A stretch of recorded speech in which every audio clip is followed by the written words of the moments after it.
Bom dia, minha gente, a todos que acompanham meu canal Matemática Outro Patamar. Estamos começando as videoaulas para os primeiros anos da Escola Teresa Torres, tá certo? Lembrando aí vocês de se inscrever no canal, ativar as notificações lá para sempre ficar recebendo as aulas toda semana, tá bom? Inicialmente, o primeiro assunto vai ser noções de conjunto, viu? Aí na sala já tem explicações para quem está remoto, ou então quem está a semana em casa, vou fazer uma explicação geral aqui para depois postar a atividade. Então vamos lá. Quando a gente observa nos mercados e feiras livres, os produtos geralmente são organizados por semelhança, ou seja, produtos que possuem alguma característica sempre ficam juntos, né? Aí, como você vai ver, por exemplo, produto de limpeza, aí está numa seção separada, frutas já está em outros, frios já está em outros, né? De acordo com a sua semelhança, produtos que têm a mesma característica, né? Assim, aí esse raciocínio ele é utilizado na formação dos conjuntos, em que agrupamos elementos que tenham um ou mais atributos em comum. Usamos a ideia de conjunto em várias situações do dia a dia. Por exemplo, organizar uma lista de amigos para uma festa, preparar um material escolar, ao formar um time, por exemplo, estamos constituindo conjuntos. Os conceitos iniciais. Um conjunto, assim, conjunto já é uma palavra bem intuitiva, já está na mente da gente. Um conjunto é uma coleção de objetos, ó, aqui, ó. E essa coleção de objetos, os elementos fazem parte justamente daqui, ó. Essa coleção de objetos, cada objetozinho ela tem um nome especial que é chamado de elemento, que possui uma propriedade comum, né? Ou que satisfazem determinada condição. Então, inicialmente, isso é o que é conjunto. Para representar conjunto existem várias formas, tem essas três principais aqui, né? Primeiramente, vamos considerar as vogais do nosso alfabeto. Primeiro, você pode separar, pode representar usando entre chaves, ó. Então, você bota uma letra maiúscula aqui no começo, igual, abre a chave e os elementos eles são com letra minúscula, viu? Então, se são as vogais do nosso alfabeto, você vai colocar A separando com vírgula. E, I, O, U. Fechou o conjunto. Outra forma de representar o conjunto é por meio de uma propriedade, que é aqui, ó. Conjunto A de novo, X, aí esse símbolo aqui significa tal que, então X tal que X é vogal do nosso alfabeto, representando o mesmo conjunto, só que usando uma propriedade.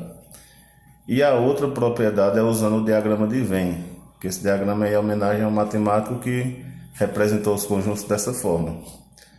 Você faz aqui, ó, tipo uma elipse, né? Aí coloco o nome do conjunto e os elementos aqui dentro minúsculos, seguido com esses pontinhos, ó. Então a gente tem essas três formas principais de representar conjunto. Aí para indicar que um elemento faz parte de um determinado conjunto, a gente utiliza esse símbolo aqui, ó, que ele é chamado de pertence. E para indicar que ele não faz parte, a gente indica o mesmo símbolo, só que ele cortado, que significa não pertence. Aí, por exemplo, considerando o conjunto que a gente está analisando, ó, que são as vogais do nosso alfabeto, né? Assim, aí eu posso dizer que a vogal I pertence ao conjunto A. Aqui, ó, I pertence a A. E já a consoante D, ó, não pertence ao conjunto A. Então, pertence e não pertence. Tipos de conjunto agora. A gente pode ter os conjuntos finitos, que ele tem um número determinado de elementos. Ele tem fim, né? Por exemplo, ó, as vogais do nosso alfabeto, você percebe que é A, E, I, O, U. Pronto, acabou, né? Chegou ao fim. Aí já temos também, minha gente, ó, um conjunto infinito, né? Ó. É quando ele não é finito, ou seja, quando ele não tem fim, não é possível você fazer a contagem de todos os elementos. Por exemplo, os números naturais ímpares. Primeiro número natural ímpar é 1. aí 3, 5, 7, 9, aí ó, reticência, né? Por que a reticência? Porque ele é infinito, tá certo? Outro tipo de conjunto é o conjunto unitário. O nome próprio diz, ó, o conjunto unitário é que ele tem um único elemento. Aí aqui tem um exemplo, ó, x, tal que x é um número natural. Se é um número natural, é só aqueles que a gente usa para contar. Maior que 6 e menor do que 8. Então a gente vai descobrir que conjunto é esse, ó. Ele tem que ser maior do que 6 e menor do que 8. Então o número natural vai ser 7. Aí você percebe que só tem um único elemento, ó. Então por isso que o nome dele é conjunto unitário. Conjunto vazio é aquele que não possui elementos. Aí ele é representado pelas chaves sem nada dentro, ou então por esse círculo aqui cortado. Olha um exemplo, ó. X tal que x é um número natural menor do que zero. Número natural não existe nenhum menor do que zero. Então por isso que isso aqui é um conjunto vazio, tá certo? Rodada de conjuntos, ó, agora. Analisando os conjuntos, ó, vogais das palavras livro. Aí se você olhar as vogais das palavras livro, né, que é o conjunto A aqui, se você ver quais são as vogais que tem aqui, é o I e o O. Aí você percebe que o conjunto B também, ó, I e O. Então a gente conclui que o conjunto A é igual ao símbolo de igual ao conjunto B. Agora observe esses outros aqui, ó. O conjunto X, 1, 2 e 3 e o conjunto Y, 0, 1, 2. Aí você percebe que tem elementos diferentes em cada conjunto. Então eu posso dizer que o conjunto X ele é diferente ao símbolo, diferente do conjunto Y. Por exemplo, ó, o 3 não tem aqui, o 0 não tem aqui, né? Aí a ordem que os elementos estão dispostos em um conjunto não diferencia. Por exemplo, ó, aqui tem 1, 2, 3. Aí aqui tem 2, 3, 1. Mas são os mesmos elementos. Então você pode concluir que X é igual ao conjunto W. Da mesma maneira, por exemplo, esse conjunto aqui, ó, 1, 5, 6. Aí aqui, 1, 5, 6, 5. O que é que aconteceu aqui, ó? Repetiu o 5.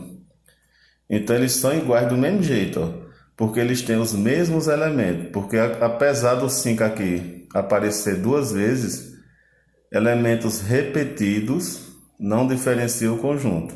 Deixam o conjunto igual também, tá certo? Subconjuntos agora. Considerando o conjunto A, 1, 3 e 7, que é esse que está aqui dentro no diagrama de Venn, ó. Esse aqui, ó.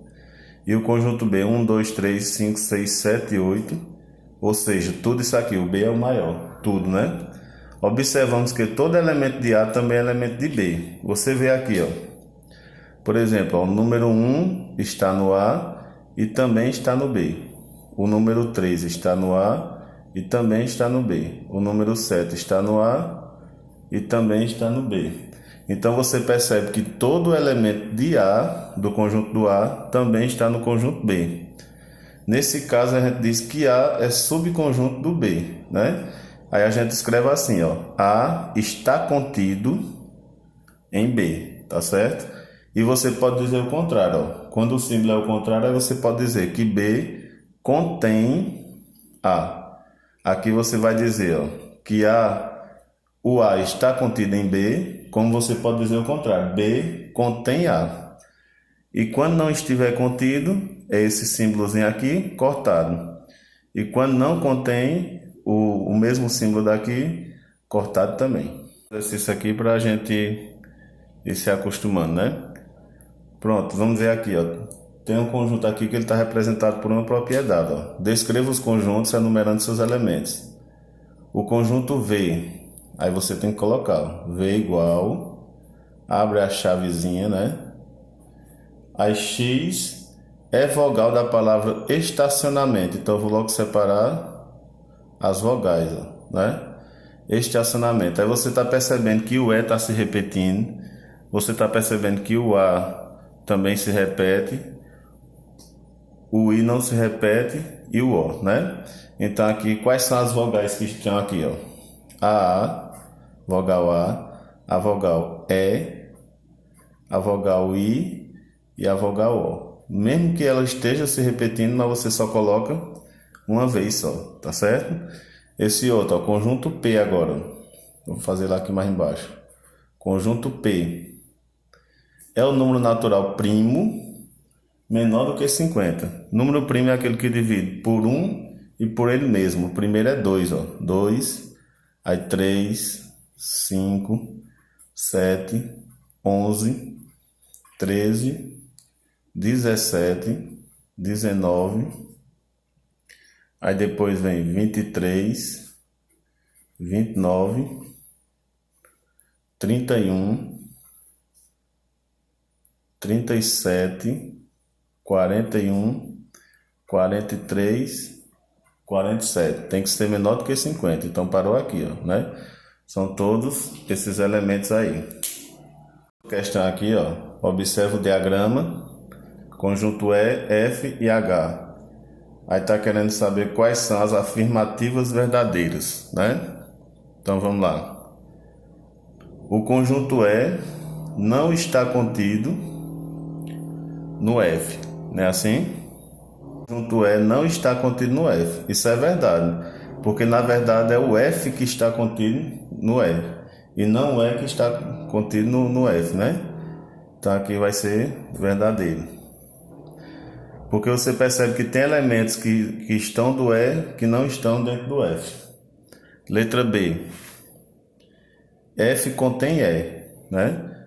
Aí você vai ver se olhar. Pronto, ó, dentro do F aqui, ó, não contém o E. É o contrário, o E que contém o F. Então você vai ver que isso aqui é falso. Vamos ver essa outra, ó. H contém F.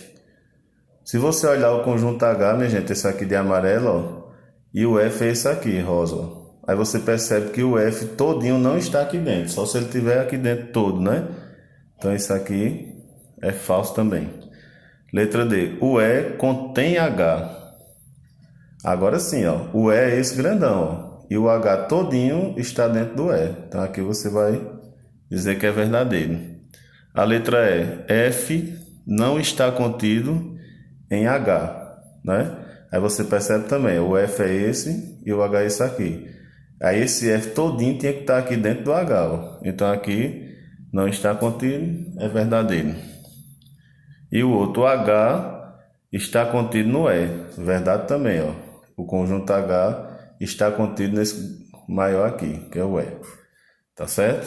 Pronto, minha gente, aí a aula foi essa. Vejam aí bem direitinho e qualquer dúvida entre em contato. Tenham um bom dia.